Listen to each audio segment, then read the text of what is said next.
Farg'ona viloyatida ham muqobil energiya manbalaridan foydalanish ommalashtirilmoqda. Navbatdagi lavhamiz quyosh panellaridan o'rnatib yaxshi foyda ko'rayotgan tadbirkorlar faoliyati haqida.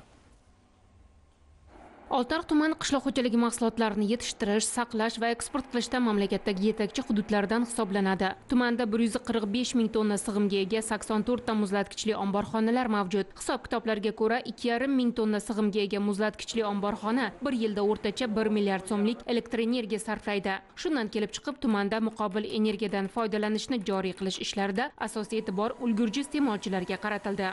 Muzlatkichdan foydalanadigan eksportyor korxonalarimizni yig'ib, chetda seminarlarni o'tkazib, hamda tadbirkorlar orasida targ'ibot ishlari amalga oshirilib, hozir 4 ta tadbirkorlarimiz eng kamida 1000 kilovat elektr energiya ishlab chiqaruvchi quyosh panellarini o'rnatish ishlari amalga oshirilyapti. Tumanning Jarqo'rg'on mahallasida joylashgan Nurfrut fermer xo'jaligining 2500 tonna sig'imga ega muzlatkichli ombori bor. 2024-yilda xo'jalik 300 kilovatli quyosh panellari o'rnatgan edi. Natija tadbirkorni katta loyihaga undadi. 5 milliard so'm bank krediti va 6 milliard so'm tadbirkorning o'z mablag'i evaziga 4 gektar maydonda off-grid rejimida ishlaydigan 3.3 megavatli kichik quyosh fotoelektr stansiyasi ishga tushdi. Bir kunlik ehtiyojimiz elektr energiyasiga 1200 kilovatni tashkil etadi. 2024-yil boshida 300 kilovat hajmdagi quyosh panellarini o'rnatdik. 300 kilovatlik energiya bizga shuncha daromad kelyapti. Kattarog'ini o'rnatsak, bundanda mablag'imiz tejaladi.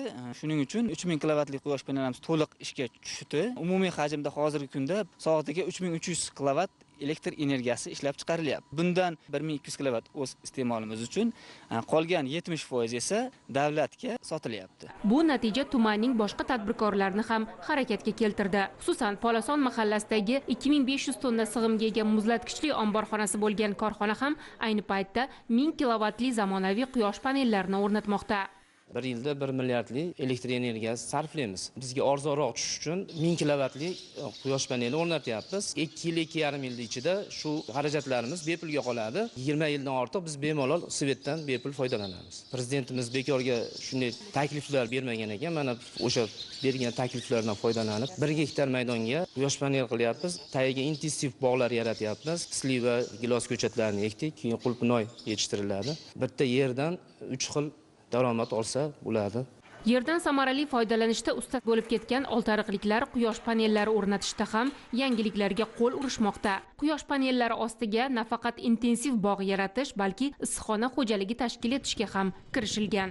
1 gektar maydonga biz teplitsa qilyapmiz. Xudo xolasa, shu teplitsaning tepasiga quyosh paneli bo'ladi. O'zini o'sha quyosh panelidan chiqqan elektr energiyasi bilan teplitsa isiydi. Shunda gazga hojat bo'lmaydi. Atrof muhitni asrash va yashil iqtisodiyot yilida muqobil energiyadan foydalanish tizimini kengaytirish borasidagi bu kabi ishlarga tumandagi boshqa tadbirkorlik subyektlari ham faol jalb qilinmoqda. Bir yilda elektr energiya uchun to'laydigan o'rtacha 1 milliard so'mni iqtisod qilayotgan, ortiqcha energiyani sotib foyda ko'rayotgan tadbirkorlar boshqalariga namuna bo'lmoqda.